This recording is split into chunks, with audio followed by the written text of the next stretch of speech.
fasten your seatbelts and prepare yourselves for the flight of a lifetime. This week, we're going to be making history. Ready? Are you sure this is going to work? Absolutely. Ooh.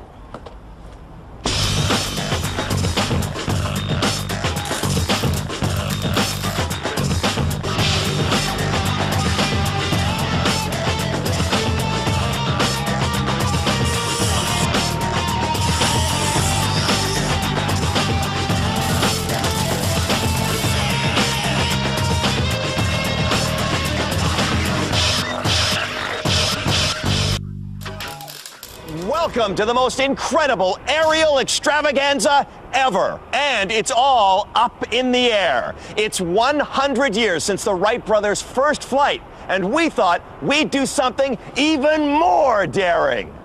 The challenge is to build an antique aircraft, which they must launch and fly here in the Mojave Desert in California. And as if that's not tricky enough, the teams can only use period junk and must wield the tools of the time. That time was 100 years ago. In November 1903 at Kitty Hawk, North Carolina, two brothers, Orville and Wilbur Wright, managed to get in the air for 12 seconds. That 12 seconds changed the world. This was the culmination of a concentrated international effort to be first in the skies. Across the world, madcap inventors had come up with all sorts of weird and wonderful contraptions. The British and the French were among the front runners, but it was the Americans who were first over the finish line. We've decided to rerun that race for flight and have gathered 3 international teams of extraordinary aircraft experts. First up, representing their queen and country, are the brave British Buzzards, 4 flight fanatics from Marlborough, England. My name's Bill Brooks. I'm captain of the British team. He's got all the brilliant ideas. What can you say about Bill, the mad scientist?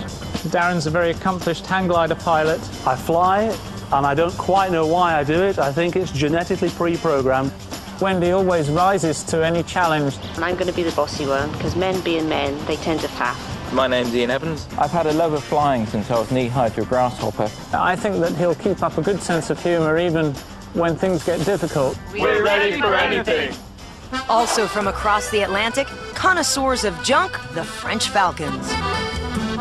Je m'appelle Géraud Lafage et je suis le capitaine de l'équipe française. Gerald has built many flying machines and he flies them every day. Eric is a great pilot. He likes to be in control. I'm really excited about flying this plane and a little bit tense too. Gerald is a really good engineer. He knows exactly what he wants and exactly where to go to get it. Dimitri is really good with metal and wood, is really hard working and is going to do a very fine job. It will be a piece of cake. Something! And finally, defending our own nation are the American Eagles. They're seasoned veterans of all things vintage. I'm Ken Kellett. I'm the captain. Ken is one of the world's experts on Pioneer airplanes. Andrew built a number of airplanes. I'm the pilot of the flying machine. I'm looking forward to a lot of fun, a little bit of adventure. Paul, he's going to be right in there helping fabricate this thing. My name's Norman Kellett. I'm a firefighter with the city of Westminster, Colorado. Really, we're hoping everybody flies, but we intend to win. We're going to beat both the British and the French. We're the American Eagles. Which team will be the first to get off the ground? Find out after. Welcome back to the first afternoon of our pilot project. Our teams are flying by the seat of their pants. Come on, Tyler, let's go. Let's do it. All right, let's go. Allez, gars, on y va, y a pas de temps à perdre. Come on, chaps.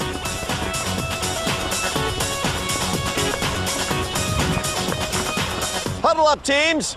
As you may recall, it's been 100 years since Wilbur and Orville Wright made their first epic flight at Kitty Hawk. Well, today we're turning back the clock to the 1900s. Your challenge is to build and fly an aircraft from that time, but only using period junk. Now, on this special occasion, we are going to be generous and give you 20 hours to build your flying machines. 20 heures! Yeah, we're gonna need But the downside is you can only use turn-of-the-century tools. No noisy drilling or grinding. American Eagles, are you ready? Yeah, ready. British buzzards, are you ready? We certainly are. French Falcons, êtes-vous prêts? Oui. Go! Hey. Yeah, here we are. An aeroplane in 20 hours? Joking, man. All right, come on, come on. Whew. All right, Ken, what's the plan? We're going to do a monoplane. We're going to do the Walden airplane. It's a lot of triangles, it's a lot of geometry, a lot of tubing. It's got a wooden keel that comes down here, 3 wheels. The legendary 1909 Walden 9 made history as the first American monoplane to get off the ground. The fuselage is made from metal tubing and supports a large wooden wing and a box-shaped tail section. The pilot sits at the front and the engine is behind with a propeller pushing the plane forward. Captain Ken hopes that this one large wing will get them soaring high in the skies. But all that heavy metal could bring them down to earth with a bump. Wood for the wings, wood for the keel, everything else is tubing. Try to get 3 wheels, at least 2 that match. Cable, we're going to need a lot of cable for this airplane. We have only 20 hours, so I think we have to turn to a monoplane, quite a conventional design. Shall we go for a Blériot? Looks like a very simple fuselage. Just plywood there. Maybe I got an idea for the landing gear. A bike frame can be a good idea. The 1909 French Blériot Type 11 was one of the most successful early aircraft. The fuselage is a wooden box-like structure which supports a curved wing and tail. The French Falcons will mount their engine at the front with a propeller pulling the plane through the air. They hope to make their landing gear out of old bicycle parts. It's a light and dainty design, but will it be strong enough to withstand the bumpy takeoffs and landings? We need, for the fuselage, 4 beams. We need also plywood for the sides, tubes. Fixed-wing flying machine, 1900s. Wings. Yeah, wings. Yeah, Wings. Yeah. We want a simple biplane, really.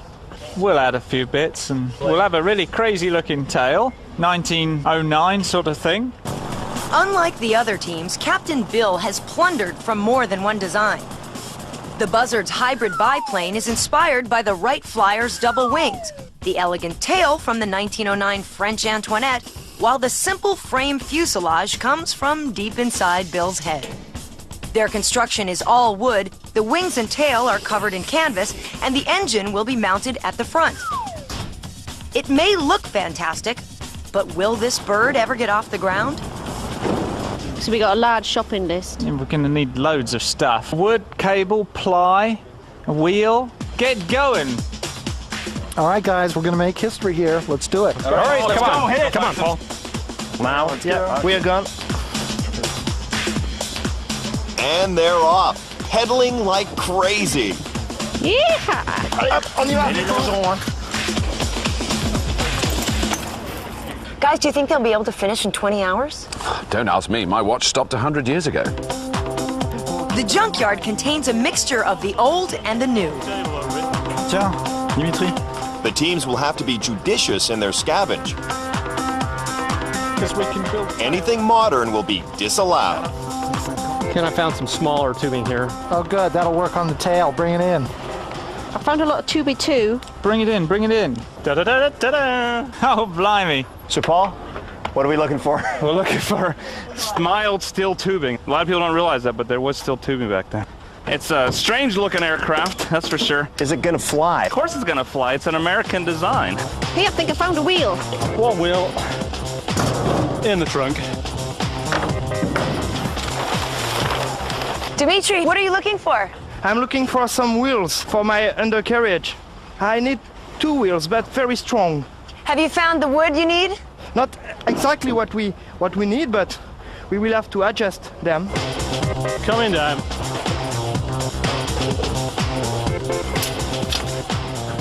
How's it going, Darren? Oh, it's going great. It's all wood, isn't it? It's all weird. It's all wood. If it was aluminium, it'd be so much easier. Oh, would it? Yeah. Aluminum tubing didn't exist 100 years ago. Looks like aluminum. I don't think aluminum's gonna work. We're gonna ditch that. So, are you happy with that? Well, it's a bit knotty and bent. Yeah. Our teams can't be too careful. After all, their pilots' lives are at stake. Okay, remember all this hardware has got to fly. No, I think it's too heavy, too big. Dog's back leg. Rejected. Faut trier, les gars. You will have to choose. It's getting hot, man. It is. Running around like this, man. Il est un peu tordu, il faut vérifier qu'on peut utiliser celui-là. C'est quoi ça? Ça c'est pour If they reject everything, there won't be any planes. Bon, donc on le met de côté, il va pas. Donc celui-là, il va pas. Oh, fabric! Fabric. Andrew is the Eagle style guru. White is so bland. I think I want fuchsia. Fuchsia. Fuchsia would be Right, much I'll look better. for fuchsia. It's all about accessories, Paul. Still can't see a keel. Okay, it needs to be 3x2 with no knots in it. I think you're asking for something there. You telling me to get knotted? Yeah. The race is on to build period aircraft. The American Eagles are whistling up a Walden monoplane out of steel tubing. The French Falcons are going for a classic wooden Blériot, which they must keep super light, but they'll need metal tubing for a strong undercarriage. That's Dimitri's department. Eric, j'ai trouvé deux cadres. Super, hein? Hey, I think I found a keel. The British buzzards are busying themselves with a biplane. That means 4 wings, twice the amount of wood, and twice the amount of work. Oh, no, that does look nice. Now, Bill. What? What do you think? Yeah, it looks great. Let's use it. Whoop up.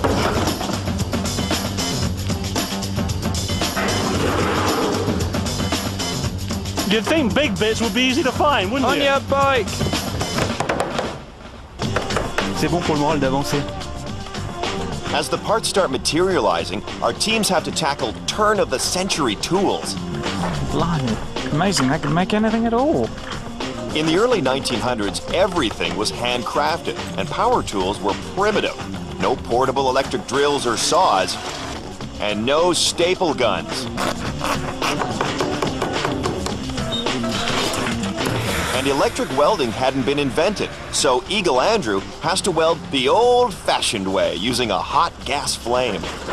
Ken! Hello? How you doing? We're doing good. Tell me about your plane. The airplane is called the Walden 9, first monoplane in America. It was designed by a dentist in New York.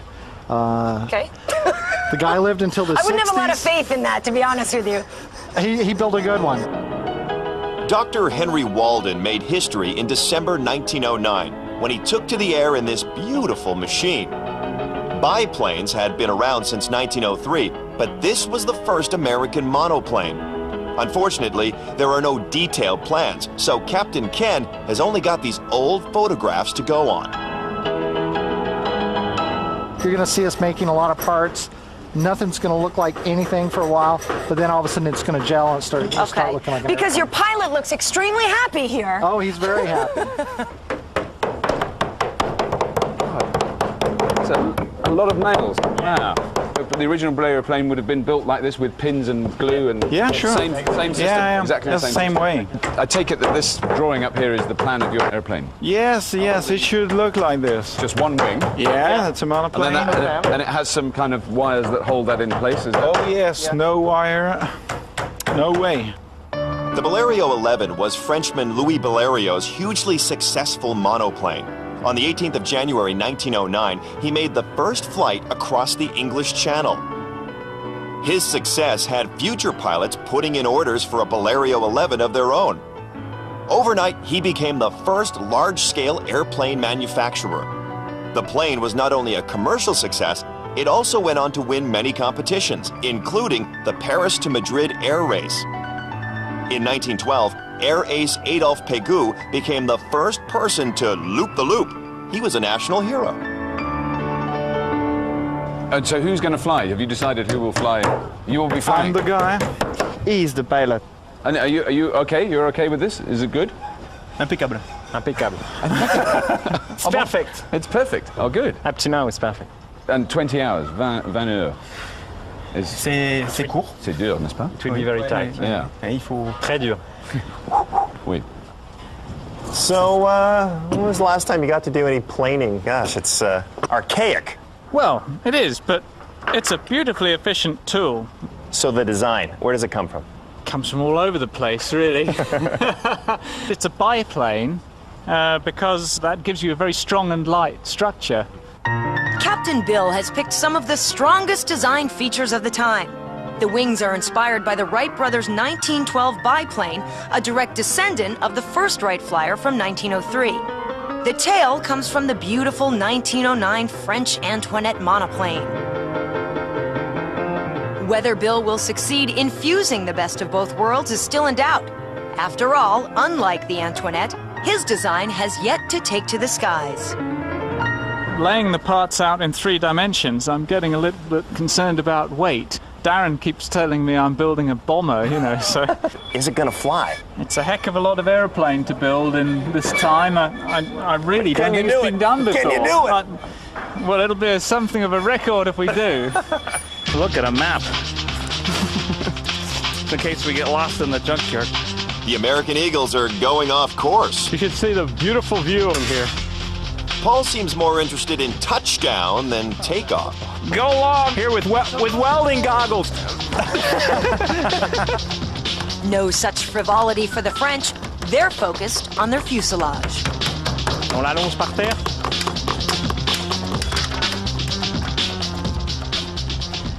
Oh. What do you think? How are the teams doing? How are they feeling? The British, very polite. You know, oh, good show. Oh, nice job. Very well done. Grand job. Those French boys are lovely. They look so nice, don't they? They look the best. They can carry a neckerchief and a shirt better than any other European. No man can wear a neckerchief. What a French. Just go speak to the American team, because they're like, well, we're going to win. Because we're the best and we're the smartest, and no worries right now. These things are guaranteed to give you a blood blister. But the Eagles' confidence is vanishing fast. The old tools are testing their mettle. You better beating this over a rock. All right, get me a hammer. Give me that. Tools are also driving young Dimitri around the bend. J'en ai plié 1 de traviole, 2 de traviole. Girard isn't impressed. Attends, mais il y en a un, il y a 45 degrés d'écart. Mais ouais, mais il l'a tourné.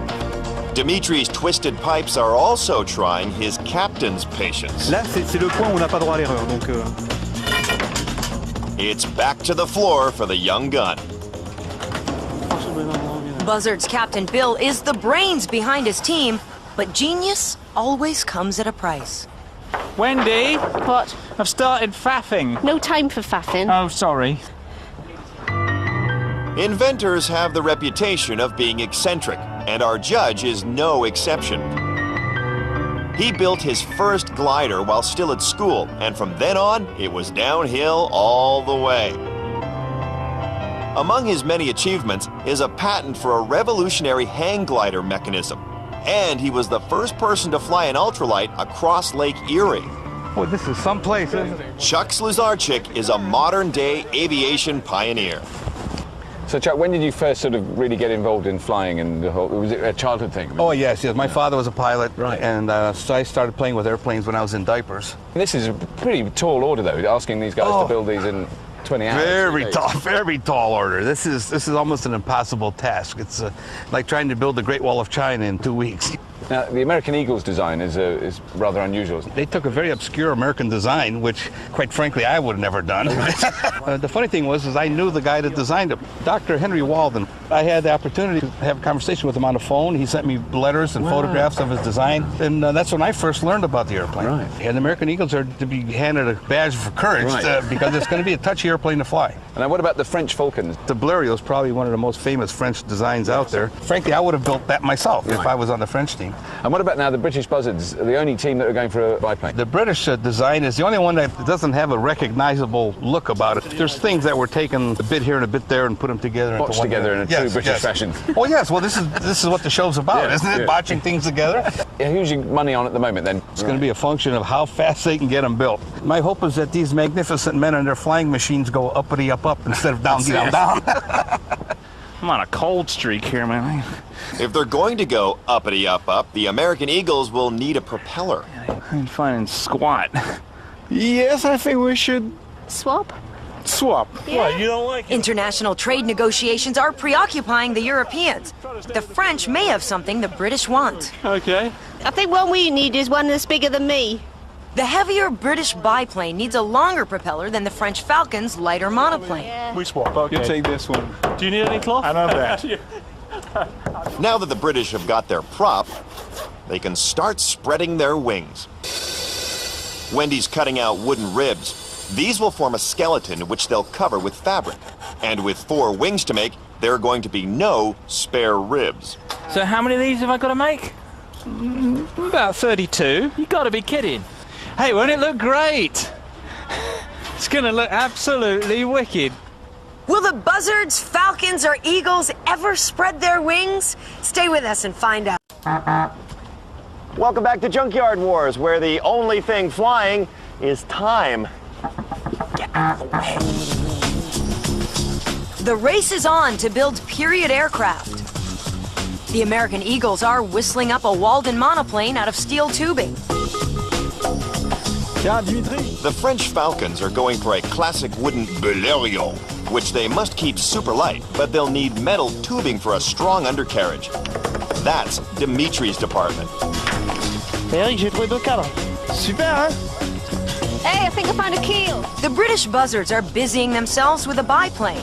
That means 4 wings, twice the amount of wood, and twice the amount of work. Oh, now that does look nice. Aircraft wings have a particular shape.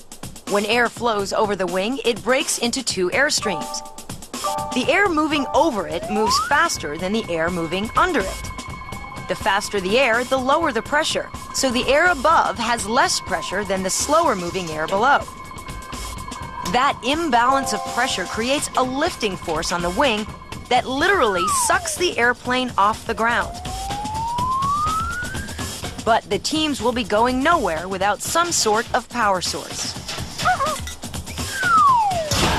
The Federal Aviation Authority have strict rules about what is allowed to fly. Normal junkyard engines just wouldn't pass the test, so they all get identical new ones. British buzzards, we've got a little gift for you. Oh, wow. I think we could cross the channel with that. Gentlemen, I have a rather splendid new engine for you. Look at that.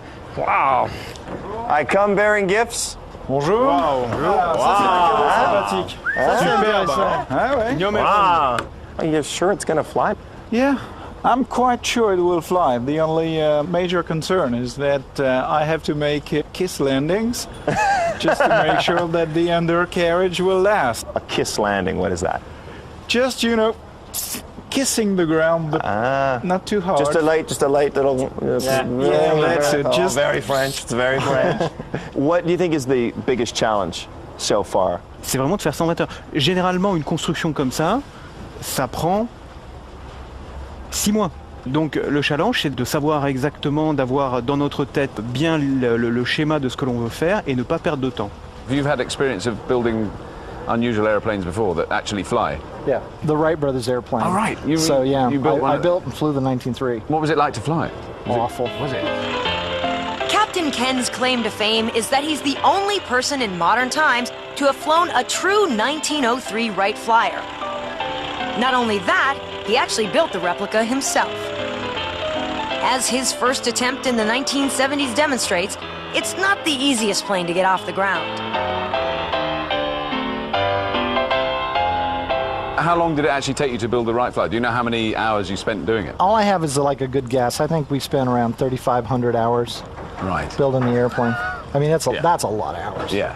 Do you feel that the dynamic is working out well and you guys are getting on? I hear, Wendy, you might be a little bossy. Is that true? It's just that they tend to faff a great deal, you know. Men and men, aren't they? You know? They don't know how to multitask either. I'm sure you're doing 5 things. Yeah, they don't do, they can't do 2 things at the same chastising time. us, bossing us, and sawing wood at the same time. That's at least 3. I know a couple of you guys were on the show before, right? But as competitors? That was Darren and I. We competed in the first Scrap Heap Challenge program to build a glider.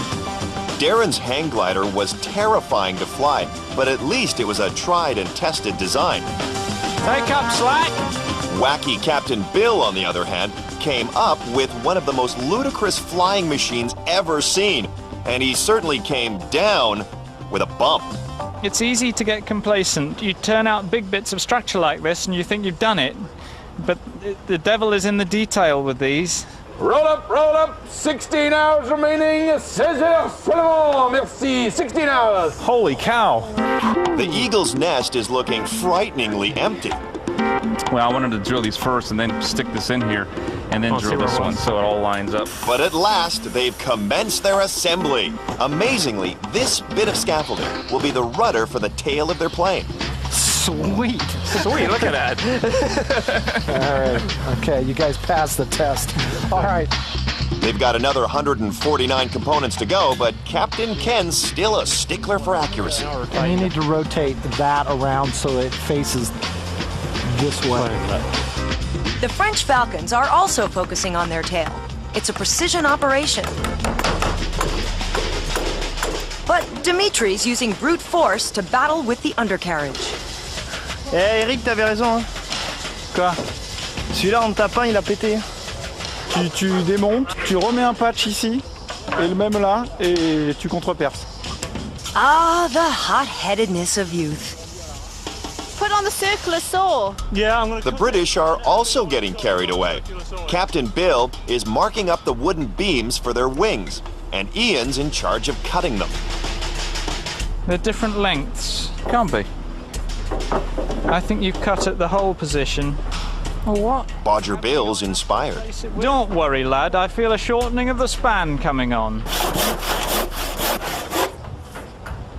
You know what would be neat? Is if the spirits of Orville and Wilbur Wright were here kind of watching over us. I wonder what they would say, you know? They'd be fascinated, wouldn't they? Or they might think we're crazy. Yeah. I mean, trying to build an airplane in 2 days, you know. The only thing crazier is the spirits of Orville and Wilbur Wright. No, I mean, it's a ridiculous idea. Woo, here comes Orville and Wilbur. No.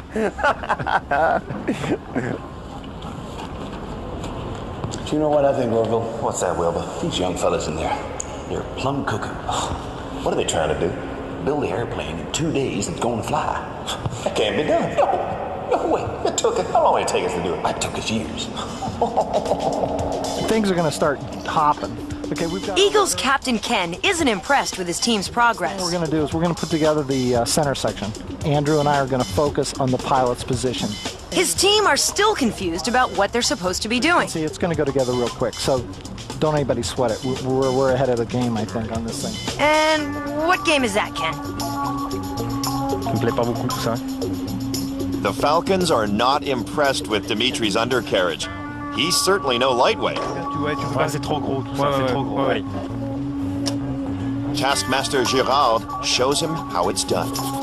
On met l'autre en haut, ce que tu avais fait tout à l'heure. I've got a problem here, Bill. The ribs don't fit. Buzzard Ian isn't the only one making mistakes. It's now Captain Bill's turn. Their wings are already shorter than they wanted, and now they've just become wider. I've goofed up. Can we just saw a bit off? It's all right, I think. Oh. So what we're going to do, we're going to increase the size of the wing. All right. We must think 3 times and cut once, or we'll be making scrap. Our international aviators are battling to build antique aircraft in 2 days, and we're already halfway through day 1. You want me to stick this on? Yeah, that'll do. Other side. The Buzzard's biplane is taking shape. Block. What are you calling a block? They've made 2 of their 4 wing structures, and they're now nailing their fuselage. Allez, c'est parti. C'est parti. Allez. Allez hop. On y va doucement. The Falcon's fuselage is more complicated, but Monsieur Bellerio would be proud. The Eagle's monoplane is still just a jumble of steel tubing. Will they ever get their stuff together? Okay, that is the front. That's the rear. No fuselage, but they do have part of their undercarriage. This is too cool. The American Eagles are running a little bit behind schedule, if you ask me. They're using period tools, old-fashioned drills and saws to try to cut steel tubing. That's a lot of hacking and sawing, and they've only got so many hours to finish this job, so the American Eagles better get cracking. And what about the British Buzzards? They, as a team, are working very well together. But I'm afraid I think the airplane's a bit heavier than I thought it really needs to be. So a little bit lighter weight, I think, would probably do them well. The French Falcons seem to be making a lot of stuff. They're going ahead very well. If they varnished it up, it would be a work of art and a piece of furniture. The airplane looks to me like it's a lot lighter than I thought it was going to be. So right now, I have to go Vive la France. Vive la France. Bon, bah alors.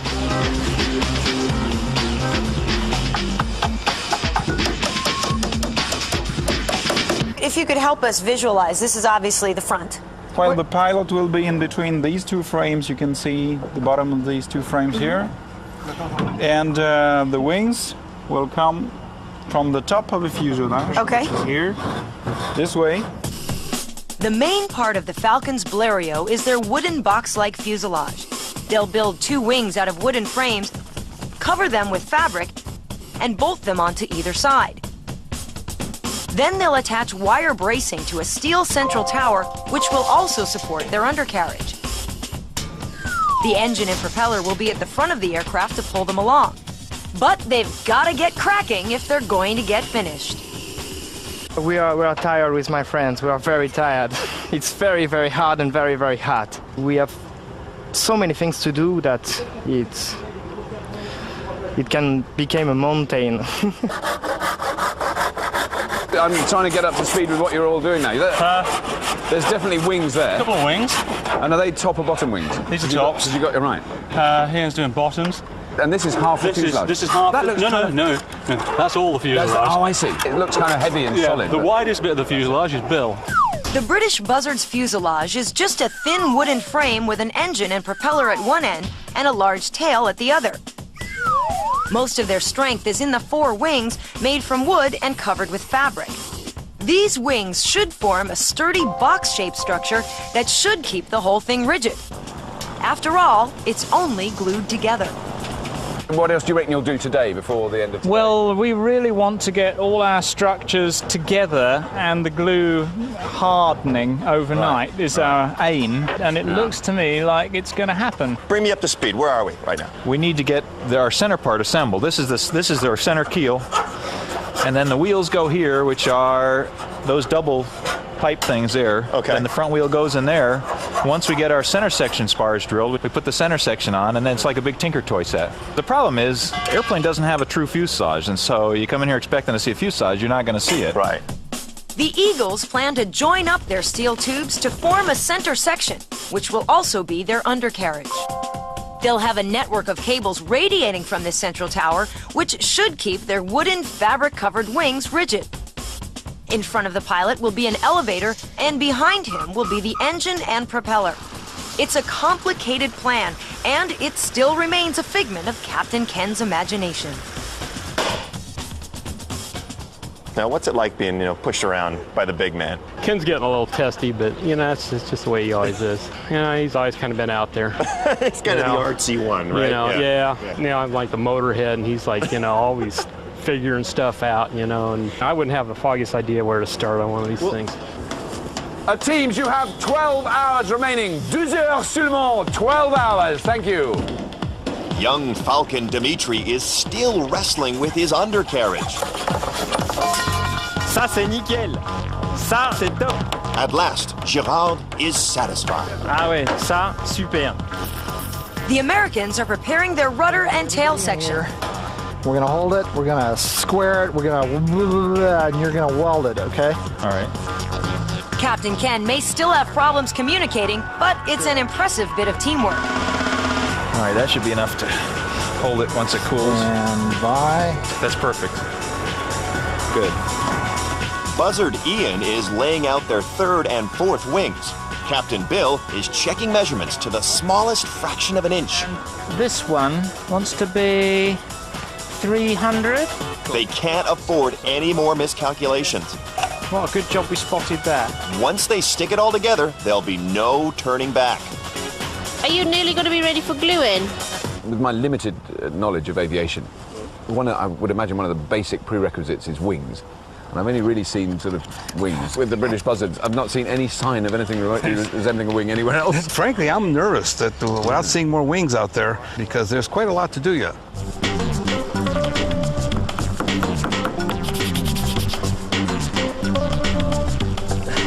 Okay. Although they're missing wings, the Falcons do have a beautiful fuselage. Yeah. C'est bon? Yahoo! But Dimitri is still having problems with his undercarriage. Hey, Andrew! I got a job for you. Are you ready now? He's seeking international aid. Andrew's only too happy to oblige. Hey, what's going on there? For a price. He owes me a croissant. I'll bring you a bottle of wine. Okay. Can I try it? You want to try it? Yeah. Thank you. My father said to me, this is a real job.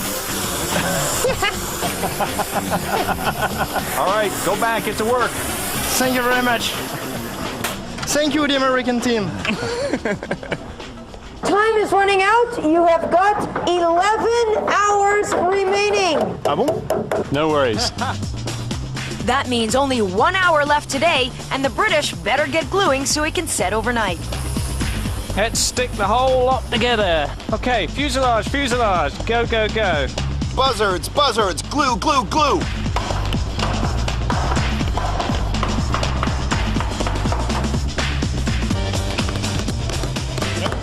A tool that works. All right, check this guy out. The other teams appear to have gotten more done than you today. How do you feel about that? It's an illusion. It's all an illusion. This is the illusion of progress. So are you still as confident now as you were this morning? I wouldn't say that. Attends, dans quel sens c'était là déjà? Dans ce sens-là. There's only one sort of obvious thing to me that's missing at the moment. And that's the kind of wing bit. The wings, yeah. Yes, you're absolutely right. Am I right? We have just started one. All right, you are wing, beginning. so You are thinking about them. we are a bit late. All right, I'll be back. What is the frenetic pace? Fast setting adhesive, and we want to get this whole structure glued up tonight so that when we get tucked up in our little beds, it'll be curing off. And it'll be as strong as anything in the morning. Rock solid in the morning. Are you guys happy with like the progress you've made today, or? We're a bit too close to it to really see it in perspective, I think. Yeah. Get in there, you swine.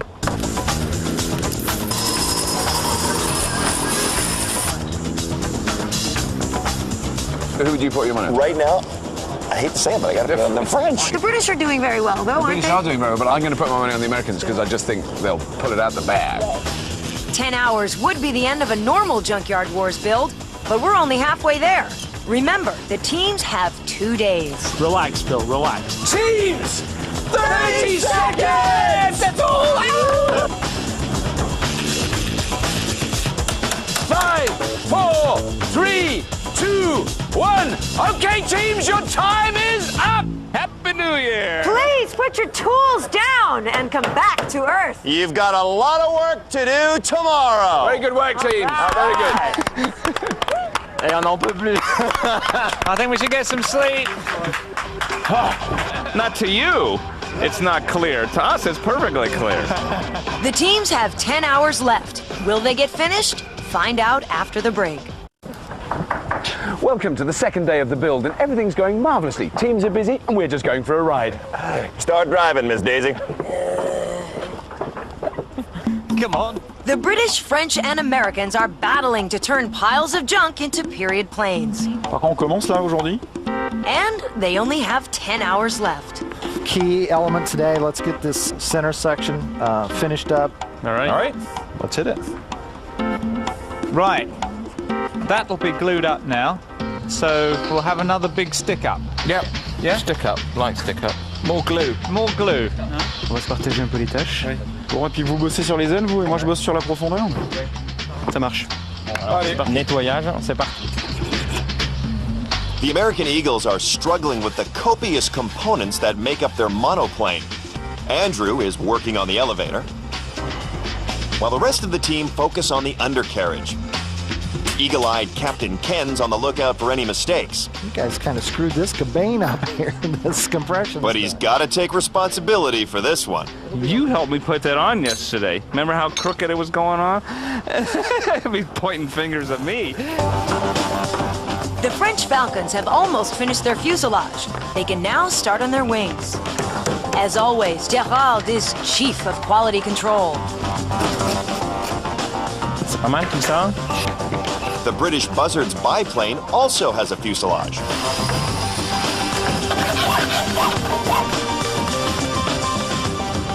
The three airplanes all started with the hardest part of construction, which is the fuselage. Generally, in designing an airplane, the wing is the easiest thing to do. Right. The fuselage is the part where everything must connect to. Yes. And they're all past that stage. Yeah.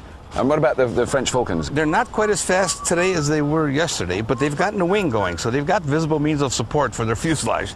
The British Buzzards, they're plodding right along, but then you have to remember, they've got 4 wings to build instead of 2. I somewhat suspect that the American Eagles will really start catching up once they get building the wing proper. But as of now, the American Eagles are still a bit behind the 8 ball. My logical side of me says that the French team so far still has the edge. But the Falcons seem to be going over the edge, and it's getting sticky. La fatigue commence à se faire sentir. They've glued their wings the wrong way and have to pull them apart. Ça le ferait pas avec 2 ailes droites, hein. Ah, ce coup-ci, il faut plus se planter. C'est où alors?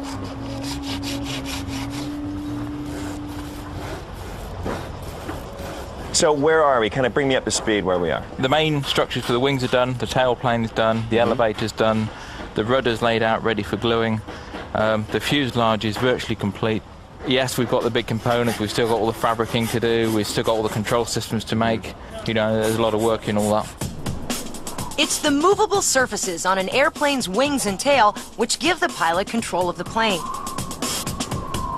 2 ailerons mounted on the rear outside edge move in opposite directions, decreasing lift on one wing while increasing it on the other.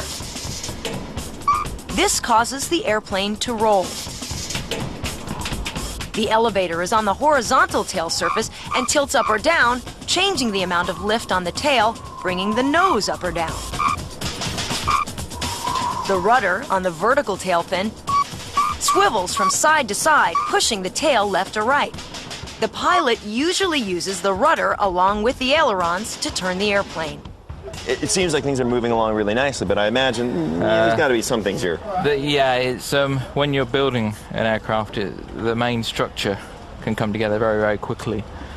But it's the fine detail that takes the time. So you have to cut some corners, so to speak. Well, you can only cut so many corners because somebody's going to fly this. Our tail unit is finished. Right here, this is our rudder. And this will be covered with fabric then? This will be covered, and this will be covered. Andrew's covering the forward elevator. You have an elevator right in front of the pilot. Rather than having an elevator on the tail of their plane, the American Eagles will mount it in front. Their other control surfaces will be more conventional. There'll be a rudder on the tail just behind the propeller. And as normal, they'll have ailerons on their wing when they get around to making it. Because it does look like you've got a lot of components now. It's the nature of this airplane. Yeah. I mean, it is, airplanes are lots of pieces. Right. And you're not going anywhere without any one of them. Yes. So you got to have them all before you get started. What are you working on right now? The wing. We have done already one, which is there, and we are preparing the second one. Okay. Well, what kind of control are you going to be able to have over the plane? On the wings, nothing. We will have only 2-axis control. But now, usually aren't planes controlled sort of on a sideways, up and down? And also roll. Okay. We will not have roll control. In their quest for simplicity, the French Falcons are going to dispense with ailerons. This means they'll have no control over roll, but they'll still have an elevator on the tail to take the nose up or down and a rudder to steer them left or right. They'll just have to make sure they don't have to make any sharp turns. We are a bit late, I would say. Yeah. But Are that's you? the thing. Yeah. Yes. A little bit. Teams, you only have 6 hours remaining. Il vous reste 6 heures, c'est tout. You need to hammer it in this bit here, please. The Buzzards are nailing down their wings, but not everyone is finding it easy. I hate these nails. How many nails have you put in so far, Wendy? 2. Wendy also adds a couple of finishing touches to the fuselage. Should do. This one pretty solid. Okay, right way up. And they move it into position, ready for the wings. Well, the Americans they've gone very focused. I think that's the word. It's an American term, isn't it? Yes. We're really focused. I am right now on what you're saying. Yeah. Oh, yeah. Is that how you do it? I don't know how to do focus. I'm like this. Ken explained, we've got 150 separate parts for the airplane, which is great. The trouble is, none of them are joined together. There's just steaming great piles of parts, hundreds and hundreds of them. The French were saying that they were very ambitious with their design and with their build. Now they're realizing there's still so much more to do. I mean, they are constructing their wings. They have to do all of the cabling. I mean, there's a lot to do. Now, how do the British handle stress? Because so far they seem pretty well-mannered. And, They're great. They're just so polite to each other. It's sickening. It's sickening. I say, let's take another carriage ride, shall we? The Americans are taking off at last. As soon as Paul gets that last brace in, we're gonna bolt this thing together. Go down. Norm, you need to come down with it. Yeah. This is the main structure of their fuselage. It'll be both the undercarriage and the tower to which they'll attach their wings. This may not look like much of a plane, but remember, the Wright brothers started with bicycles. And it was their bicycle shop that supported them during their early years of aeronautical experiments. Wilbur was 4 years senior to Orville and a technical genius, obsessed by the idea of powered flight. It was fitting, therefore, that at Kitty Hawk in December 1903, he was given the first chance to fly. Unfortunately, he lost control of the plane and crashed on takeoff. They spent 3 days doing repairs, and then it was Orville's turn.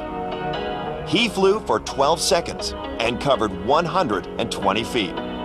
Orville Wright entered the history books. Wilbur? Mm-hmm. I think this is the problem. I'll tell you what the problem is, Orville. Everybody thinks you flew that plane first, and that just ain't true. Oh, are we going to go through that again? Well, I mean, I took that plane up in the air first. Sure, I crashed it, but I took it up first. Read your history books. I was the first one to fly, successfully. Well, I'll tell you something else. Everybody always remembers Wilbur and Orville. They don't just remember Orville, Orville, Orville. It's always going to be Orville. Just get over it. Fix a bike. The French Falcons also seem to be inspired by bicycles. On se trompe pas de sens. Ça, c'est celle du bas. But airplanes are a little more complicated. Doucement, doucement comme ça. We try to install the undercarriage. It takes more time than when we planned. Was this too ambitious then? You know, a lot of small things to do, you know, just small pieces to glue on the airplane. And as we are a bit tired, it takes more time than planned. We try to avoid to make some errors, you know. If we make a mistake, we will lose more time than planned. So you can't rush, you got to really that's the best way to proceed. Yeah. Put a level on this. The Eagles are getting ready to fit their tail. It's important that they line it up correctly. Right there is pretty close.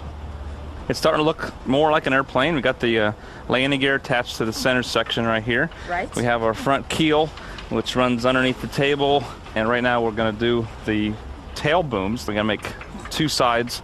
Then when that's done, we can actually attach the whole tail surface and the rudder, which is already finished. And then we're going to go to the front and attach the front control surface, and that'll be finished. Now, the tail surface that you say is complete, where is it? It's somewhere out there in junkyard land, yeah. We had to move it because we were running out of space. We got a big airplane because, you know what? The Americans build big. So, Norm, what's been bugging you the most, though? Just the simple fact that things are taking longer, or what? Well, you know, I like to see things just, you know, going and moving and stuff like that. And Ken's too much of a thinker. You know, he's always, you know, are we going to get this thing together today? And so, you know, they're trying to keep me on track. Okay. So, but I'm ready. I mean, I want to start bolting some stuff. I want to get this engine on. I'm ready to go. Where did you say it balanced? British Captain Bill is checking the center of gravity of his plane. He thinks it's back heavy. Control bit. Go ahead. Up. Okay, down. You just hold that there. Changing the engine's position could make a difference. What's the verdict? I reckon we can just do it. It's important that their plane is balanced around the point where the pilot sits, rather like a giant teeter-totter. Their tail is heavier than anticipated, and the only way to counter its weight is to extend the fuselage and move the engine further forward. If they don't get it right, they could be heading for the stars. Will the engine be mounted up here? The engine, so it's quite high the up. engine resides upon this pole. Right. And I'm actually going to extend this even further. Right. The whole aeroplane, we need to get balancing about there. Right. Which is, happily, just about where your bottom is. On the solar plexus. There's a seat pan to go on here. But then you're going to have a wing, presumably below you. The wings fit. Wings just here. One there and one wings above you. just there. So you've got some shade. Got some shade, yeah. It's good in this sun. Yeah. A nice reclining. Right. Very nice position. Backrest. There's a ruddy great big lump of timber straight in front of my nose. But I mean, that's no problem for vision. You just, you know, you one eye and then the other sort of thing. Yeah. The Americans' pile of poles is finally starting to look like a plane as they put rudder and tail on the fuselage. Hey, did anybody get a boost out of putting the tail on? You mean like maybe Norm? Yeah, I'm getting excited. And up. The buzzards are also fitting the rudder to their plane. Captain Bill puts it through its preliminary paces. Loads of movement. It's looking good, isn't it? Yep, passed. Cover it. Extra, extra, read all about it. You have 4 hours remaining. 4 hours. That's not good. Bon, faut aller vite, hein, c'est de la 5, hein. The Falcons are using fast-setting glue on their undercarriage. It's their only chance of finishing on time. Avance, avance, avance, avance, avance. T'y es pas du tout en haut. Ça va pas. Le fuselage est trop. Vite, vite, vite, vite. Un serre-joint, prends un petit serre-joint. Non. Tiens-moi le train là, la jambe là. Voilà, top. Non. Elle est en train de coller. Au moment où on voulait des gens, il n'y a personne. It looks like they're about to come unstuck. The Eagles are still missing a vital component. Can you guys spare me for a little bit? And if I'm kind of looking for a propeller. If Paul can't find something soon, they may have to make one. Oh man, no prop, no propeller. I have produced some scrap here. The British are also feeling the pressure. There's still shed loads to do. This has started to take me a long time to do something relatively simple. Need to pick up the pace of it, really. The American Eagles are still missing a propeller, and they've only just started to build their wings.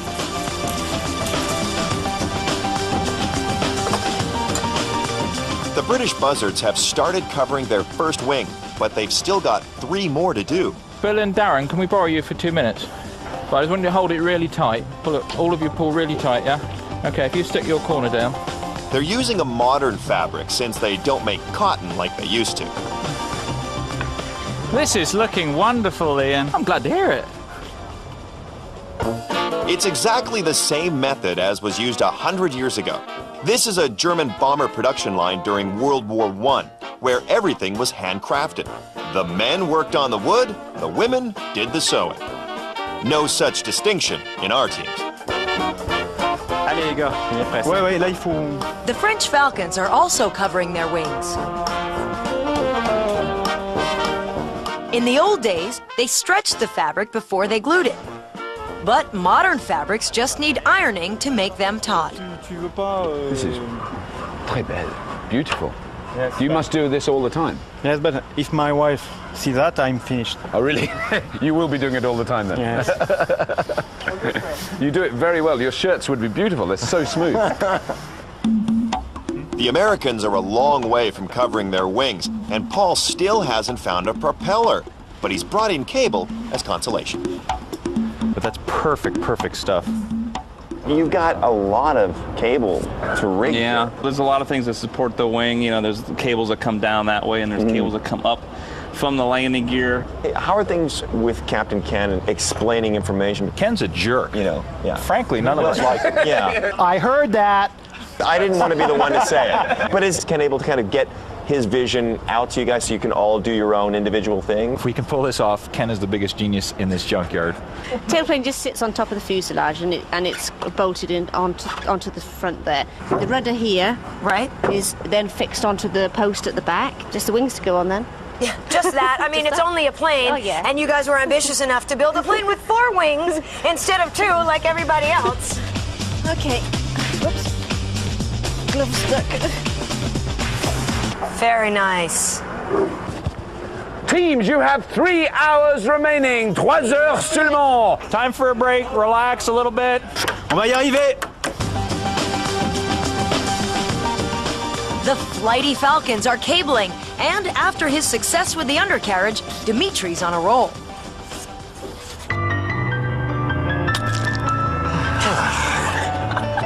So you guys look really good in these outfits. Very much. You guys have been having fun with the dress-up because I saw you earlier in something else. Did you?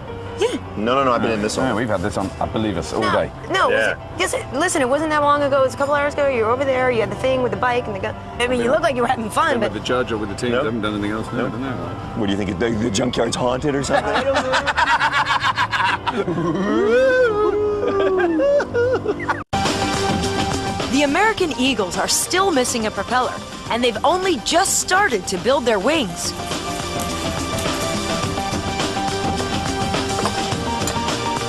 The British buzzards have started covering their first wing, but they've still got 3 more to do. How's the French team doing? When I was in there, I was saying, what this reminds me of something. It's actually a Paris bar, very late at night, when they've all drunk far too much Pernod. Because Pernod kind of cheers you up to start with, and you go, and after a while you go, they're just kind of deadened by the job they've got. The Americans are doing very, very well, although there are some communication problems in the American camp.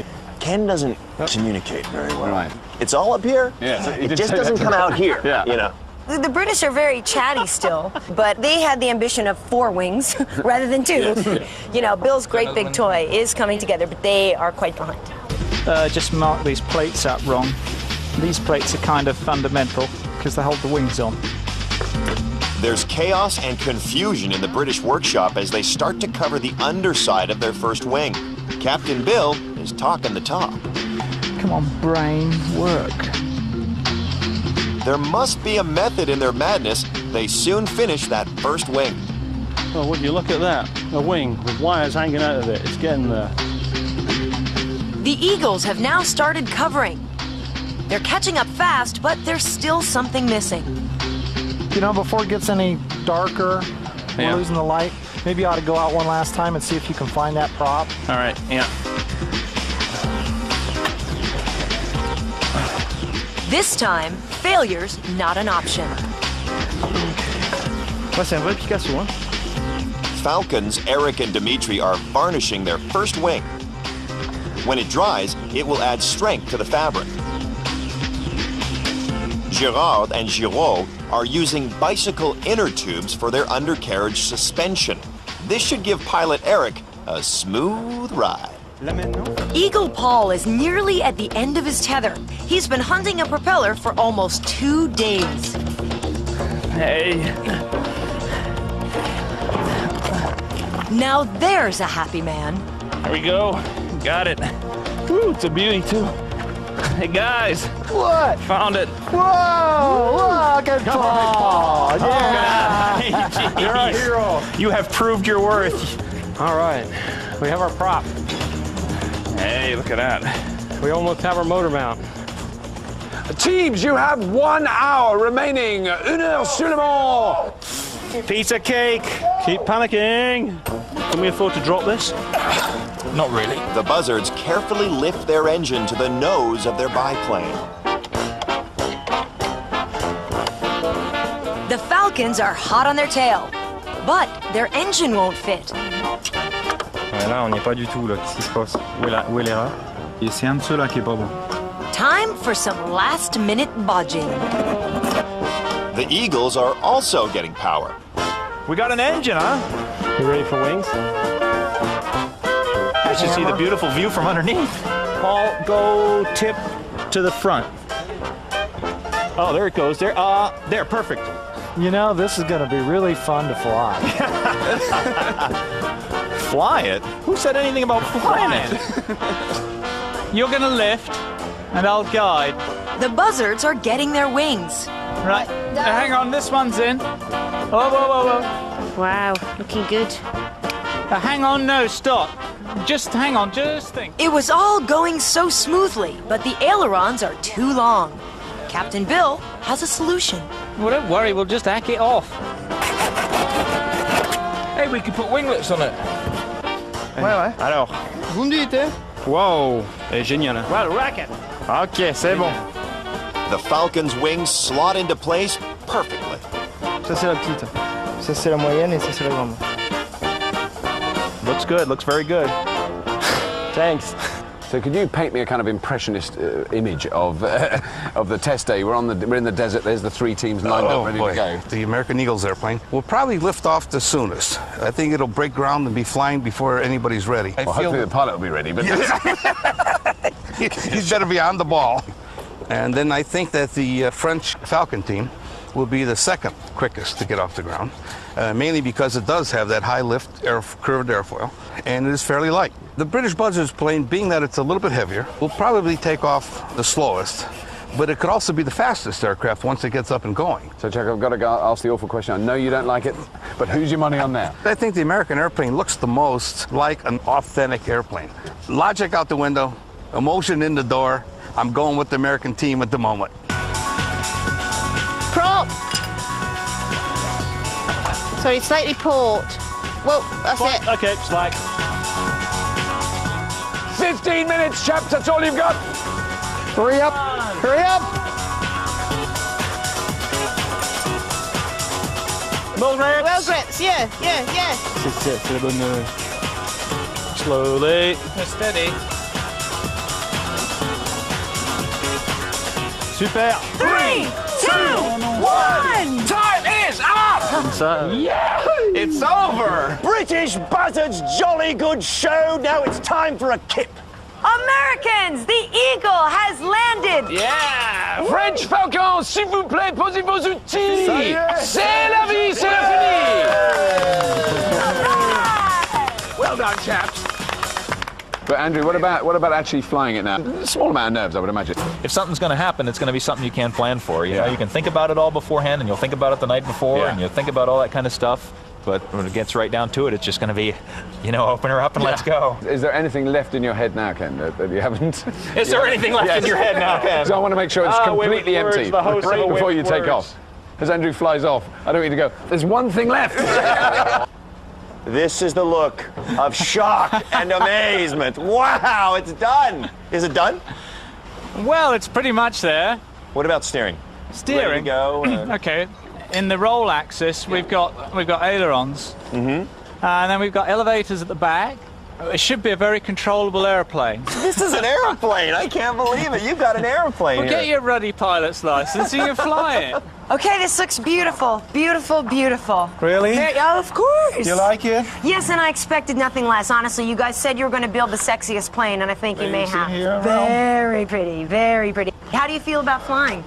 Yeah, I'm very excited. You look like... You look a little delirious. Yes, sir. How long is she going to stay in the air? Yeah, well, depending on how much fuel we get on. Oh, really? We can cross the Atlantic and not the Channel now. Go back to home. Ready for Atlantic Ocean. Good. The British Buzzards biplane has double the wings of the other teams, but will Captain Bill's mishmash design with its long nose and heavy tail ever get off the ground? The American Eagles have a beautiful replica of a Walden 9 aircraft. But will this metal bird with large wings fly, or just flap? The French Falcon's finely carved Baleario may be a thing of beauty, but will it get their Gallic pride soaring?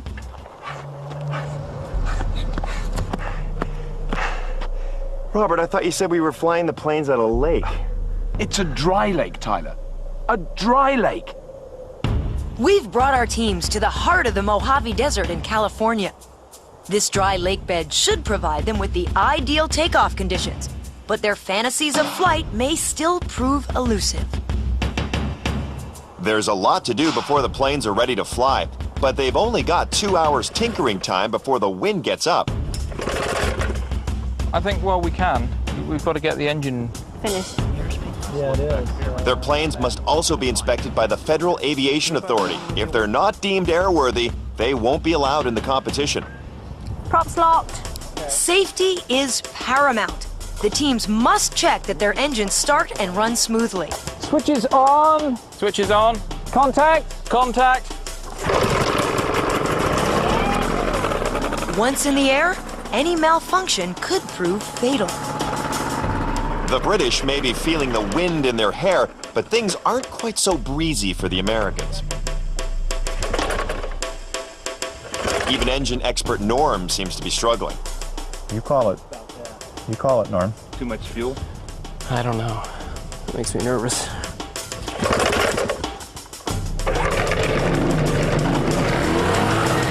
The French Falcons don't seem to have any problem.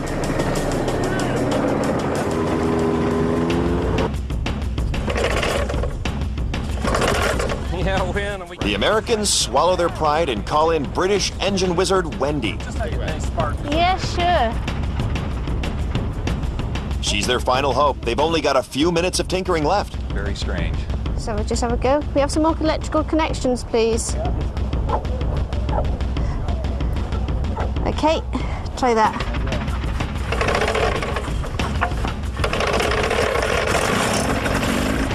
Wendy has saved the day. The American Eagles are back in the race.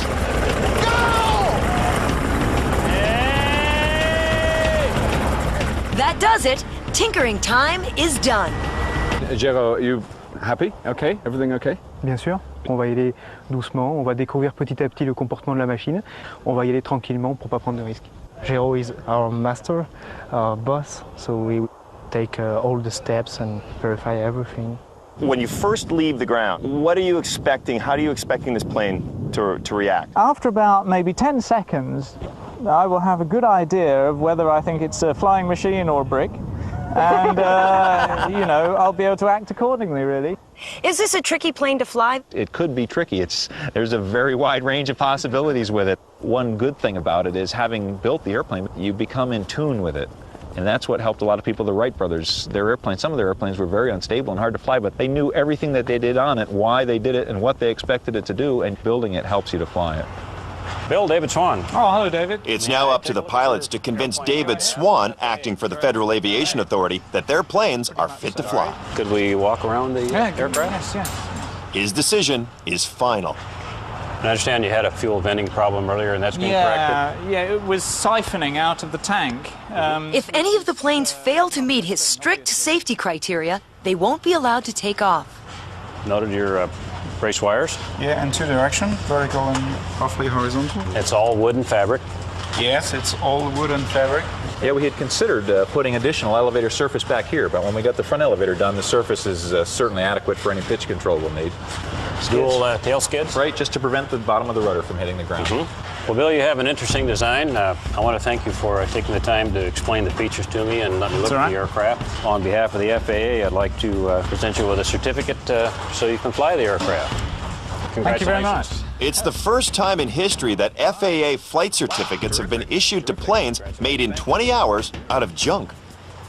Our international teams have permission to go head-to-head in the flight of the century. Wilbur? What is it, Orville? Are they going to fly those planes here? That's what they say. Sure don't look like Kitty Hawk to me. Where's the sea? They've got to be plumb crazy to fly here. Plumb crazy. To help us understand the fantastic achievements of the early flyers, we've invited along eminent aviation historian Josh Stoff. What's the ultimate goal if I'm Orville and Wilbur, right? Obviously it's to fly, but was it distance, was it length, or was it just simply just to get in the air? Well, certainly at first it was just to get in the air. People didn't think that powered flight was possible. They said man will never fly. If man were meant to fly, he'd have wings. And there were so many crackpots and tinkerers trying to fly, and they failed for many years. So that when the airplanes first actually started flying, people couldn't believe what they were seeing. And it was like they were witnessing a miracle. People just were awestruck. It would almost be like today if someone could invent a machine that would make themselves invisible. Those early aviators, 1909, 1910 period, they achieved a popularity larger than any of today's sports stars or rock idols. I mean, aviators, their names were household words. You just cannot picture a world without airplanes now, and we really have these early pioneers to thank.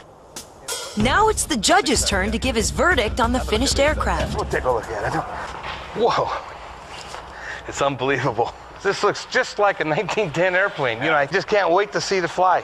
The American Eagles have a very powerful engine, so I would think that this thing is going to accelerate really well. Right. And as soon as it starts to accelerate and get a little speed, those two ailerons at the tips are going to fly up.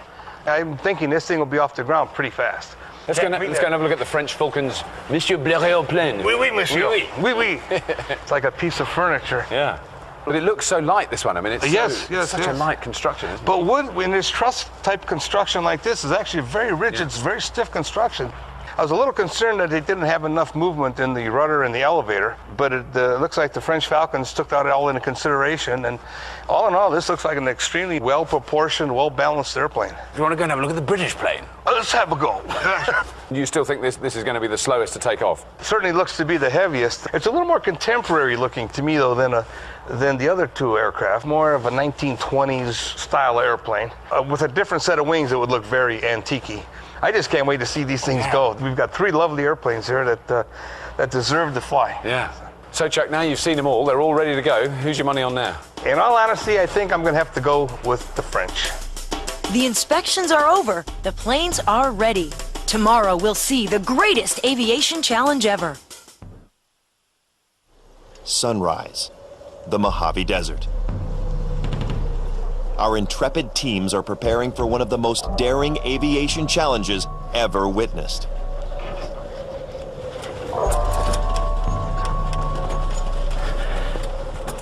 The teams will have to fly a half-mile from the start line on one side of the lake to the finish line on the other. It may sound easy, but remember, these planes are made from junk and modeled on designs from 100 years ago. Flying such contraptions is so dangerous that we're insisting on one test flight each before the competition even starts. The pilots' lives could be on the line. There hasn't been one of these flown since 1911, so nobody's around that ever saw one fly, or ever flew one, and there's nothing written about what it flew like when it was in 1911. American Eagles, you are clear to take off! Yeah, let's do it. Here we go. Everyone is on pins and needles. Anything could happen. What's the mood over there? We just want to get one good safe flight, nice and straight. Our airplane is a little more unconventional. He's rolling. He's rolling. If Andrew can get the nose off the ground, the rest of the plane should follow. Come on, baby, get up there. Get up there. He's desperately hoping for some lift, but there seems to be a technical problem. He's going very fast. He's got one wheel off at the side, isn't he? Yeah. He's completely off balance. He's starting to do what's known as a wheelbarrow. Keep control, Andrew. There may be a problem with the center of gravity being too far forward. What was the problem? Now we got to go talk to Andrew and see.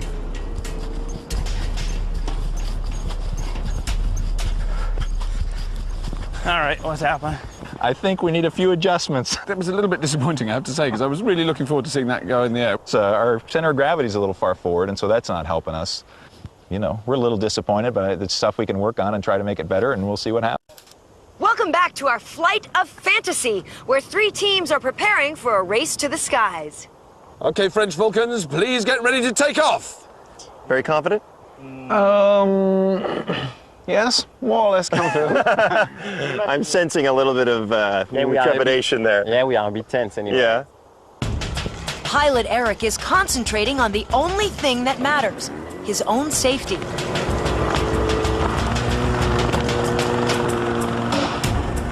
The fastidious French Falcons are taking it slow and steady. Now, there's got to be scary sitting inside that thing. That's the first time it's moved under its own power, isn't it? Yeah. At 330 pounds, the Blériot is by far the lightest of the 3 planes. But will it fly?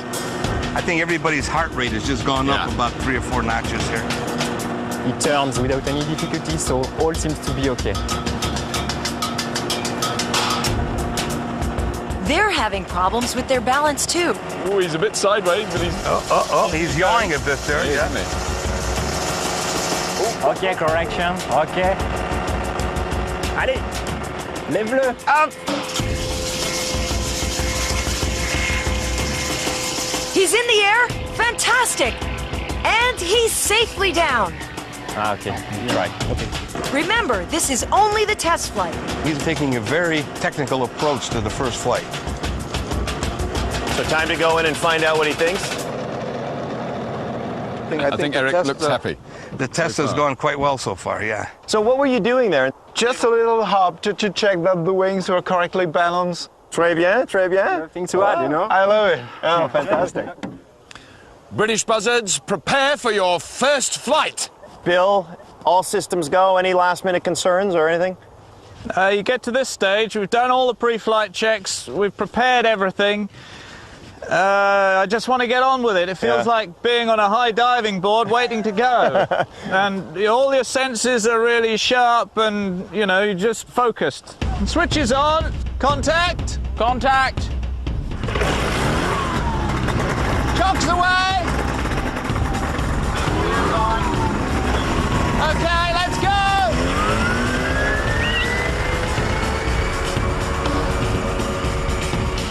He started taxiing. Oh, and he's in the air! Yes! Wow! What is he doing? This is meant to be a test flight. More speed. He's got it. It's an amazing sight. No, wow, look at that. That is amazing. It's just up. It just flies.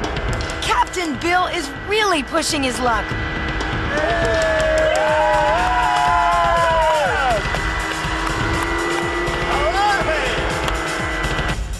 As you guys see it kind of cruise by, I mean, you kind of go, we made that. You know, a little bit of pangs of pride. I'm going to cry. This is amazing. He's flying nearly 500 pounds of junk at over 200 feet. I mean, this is one heck of a test flight. I had a suspicion once he got in the air, that guy's not going to come down for a while. I knew they would fly, but this is beyond what I expected for the first flight. Here we go, here we go. Come on, Bill, put it on the ground gently. Landing is going to be tricky. Bill has only one wheel. If he topples over, the plane could smash to pieces.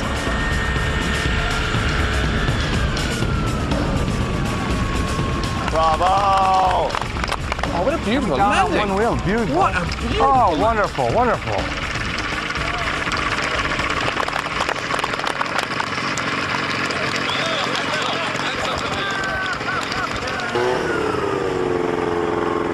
Put it there, Bill. Bravo, Maestro! Well done!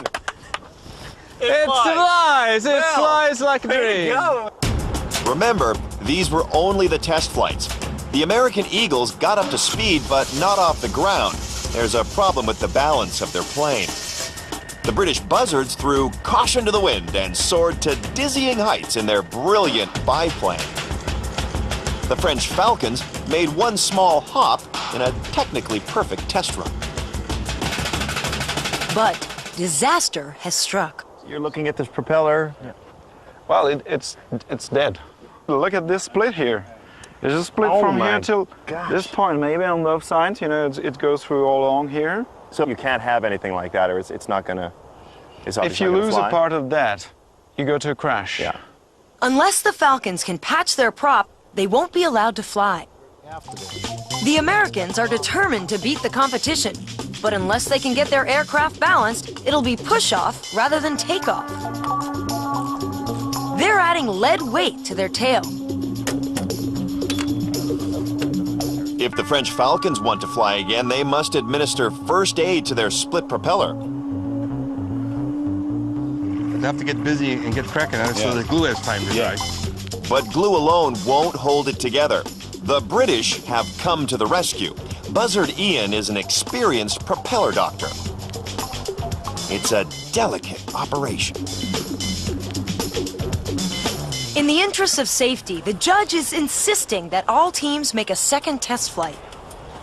American Eagles, please come forward for your second flight. Okay, American Eagles, how are things over here? Lousy so far. What have you changed since the last run? We put a little more weight in the back, and we twisted that wing down just a little bit because it was trying to lift the right wing up. That's about it.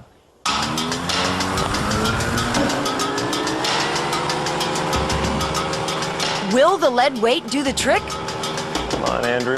Get her up there. Let's go, Andy. Any second we should see the nose come off if their adjustments have been successful.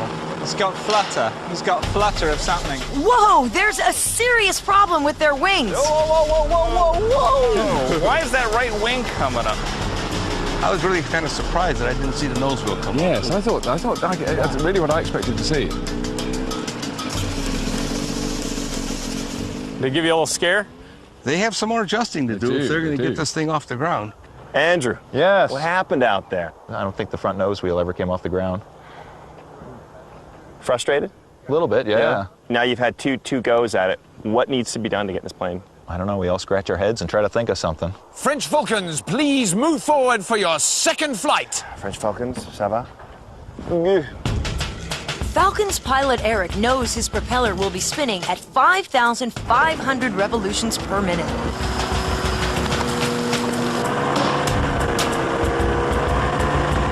And it's only held together by string and glue. He's going flat out. Yeah, he's adding a bit more power now. I see the tail. There it goes. Tail goes up very ahead. Eric's fate is tied to the blades of that propeller. I think he's off. He's off. He's off. He's off. He's off. Yes. What a fantastic flight! And now for the landing, one of the most dangerous moments for both the pilot and the aircraft.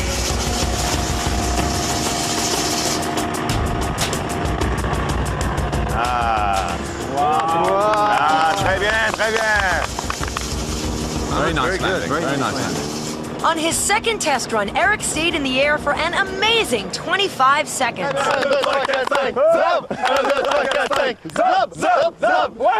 Some bizarre cheers going on there, the French team. Superbe. Bravo, monsieur. Well done. Well, so it looks really, really good. Very stable. Yes, it is. It's just great. British buzzards, please move forward for your second flight. Captain Bill wastes no time getting airborne. He's getting used to the airplane. He's getting a feel of it and just seeing how she's going. Bill's pushing his plane to the limit. The one thing that I was a little concerned about was the weight of the airplane, but the biplane configuration has given them a good light wing loading so they can fly. The four wings are definitely sending the buzzards soaring, but this is still only a test flight. If anything goes wrong at this height, the results would be disastrous. No, bring it down. Bring it down. He's coming into land, but with only one wheel, he's relying on the ailerons to keep the plane balanced. He's caught a crosswind. Oh, bit of a bounce then. Yeah. Wow, that was close. The British buzzards really set the standard.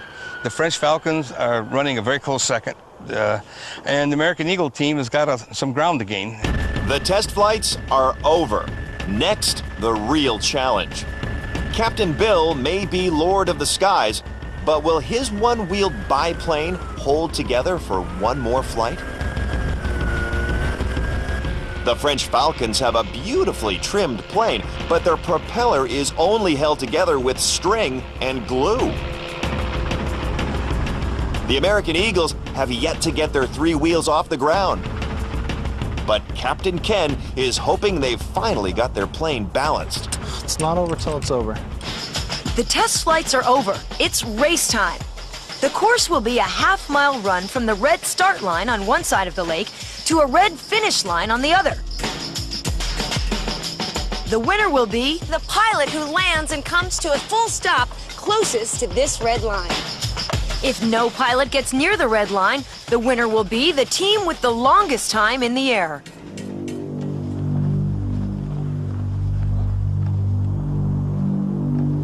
These are tense and nervous times for the pilots. The American Eagles have made their wings more rigid and added weight to the back of their aircraft. Captain Ken's hoping this will get them airborne. C'est une bizarre. French Falcons pilot Eric has to contend with a split propeller. If the string and glue fail to hold it together, he could come crashing back down to Earth. I'm getting vibration-affected instrument readings, so I'm just going to disregard the instruments and fly by the seat of my pants. British buzzard Bill's test flights were hugely successful, but with no instruments, he may not be in for happy landings. Right, where's my glove? American Eagles, are you ready? Pilot Andrew and the Walden monoplane are first up. They've done some adjustments. What did they change? The American Eagle airplane had one wing lifting stronger than the other wing, so they made some adjustments to the wire rigging to try to get some balance in the way the wings are lifting so that they both lift at the same rate. It is your last chance. Are you going to be able to do this? Are you going to get it off the ground, stop on the red line, do what you came here to do? Well, how about if I do like 2 of those 3 or 4 things? Which How 2? about if we settle for 1, just get it off the ground. We'll get it back on the ground. Red line, we'll see what we can do, but Okay. let's go. Your head. Even experienced pilot Andrew is feeling the pressure.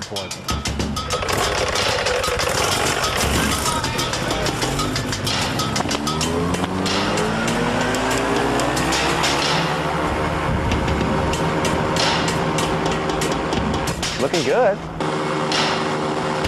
This plane last flew in 1911. Come on, Andrew, get it up there, get it up. Wow, there goes the front wheel. Wow! Oh, you got it on. Yes! There it is. It's up. It's up. It's up. Yeah! Go, Andrew! Go! Spurred on by his teammates, Andrew keeps going and going and going. It's still flying. It's still flying. Go, It's an incredible flight. To England and glory! 500 pounds of steel just floating across the desert. I don't even have to ask you. How do you feel about that? It's amazing. Major relief. Yeah, amazing.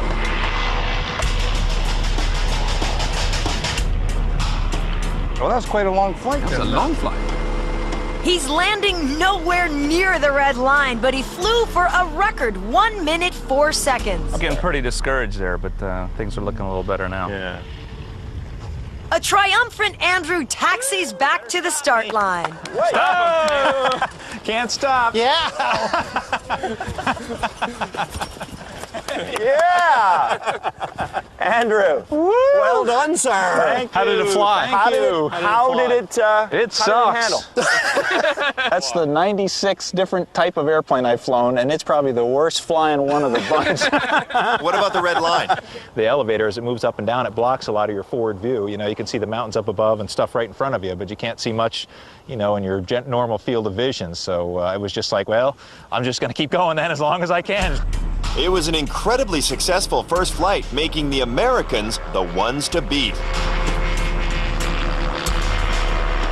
French Falcons, êtes-vous prêts? There's everything to play for. Falcons pilot Eric must stop as close to the finish line as possible or beat the American time of 1 minute 4 seconds. A bit windy, but it looks good. Will their string-bound propeller give them the power they need? Oh, he's up. He's up. He's up.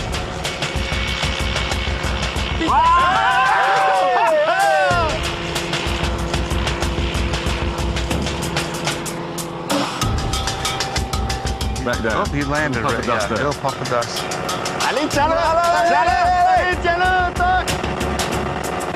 He's heading straight for the red finishing line, but he's got no brakes, so stopping could be difficult.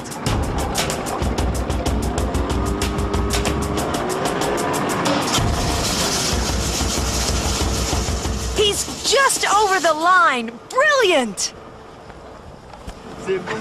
Hey! Dimitri, how do you feel about this? All of your hard work has done very, very well. Yeah, it flies good and pretty. So, what can we do? What else? More? What else? Yeah. Well, you just need we're just missing a second seat for you. It was a beautiful flight from the French. Although they touched down halfway through their 28-second journey, Eric stopped right on the finish line. That gives the French the lead, with the Americans in second place. British buzzards, are you ready? You're going to fly a half mile and then try to stop fully as close to the red line as you can. There are no brakes, so it's a little harder than we could have made it for ourselves. But let's face it, it isn't that sophisticated, is it? Contact!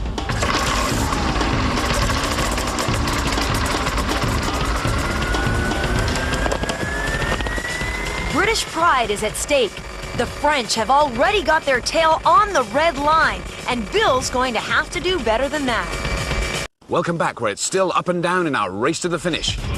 It was a beautiful flight from the French. Although they touched down halfway through their 28-second journey, Eric stopped right on the finish line. That gives the French the lead, with the Americans in second place. British buzzards, are you ready? Contact!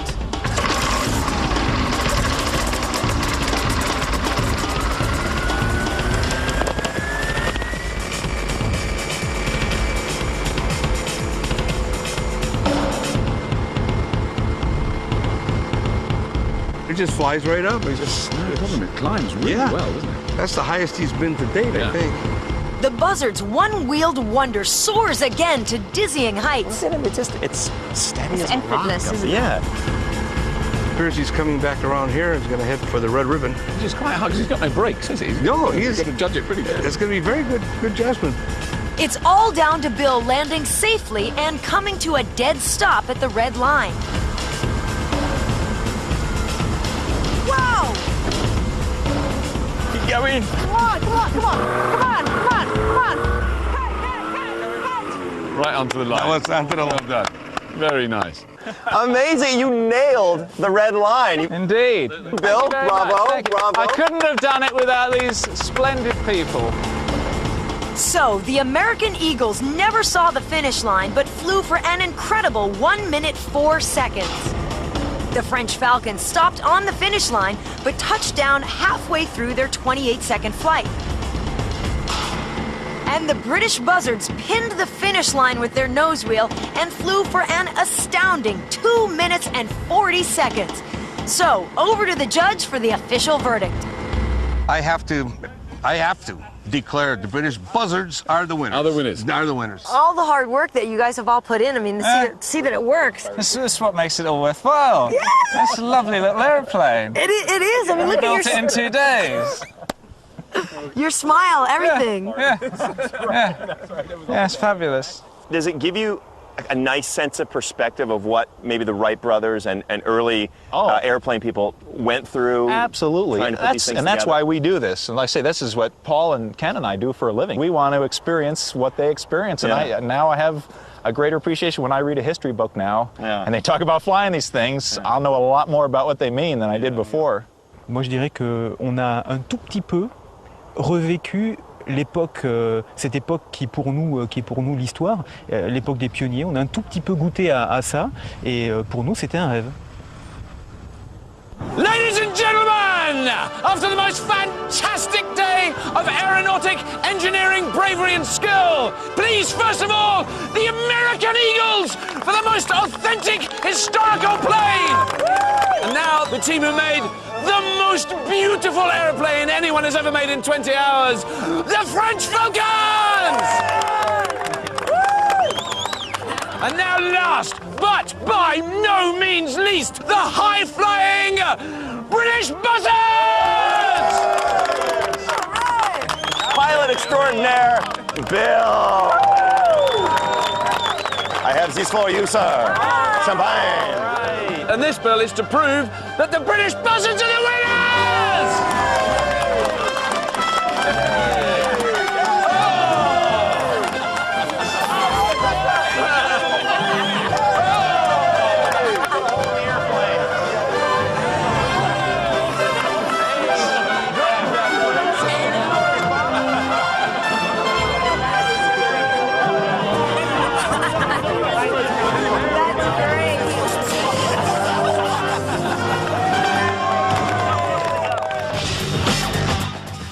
Out the future of 21st century flight in a premiere on Sunday evening at 9. But coming up next tonight, Superstructures takes us inside the mountain that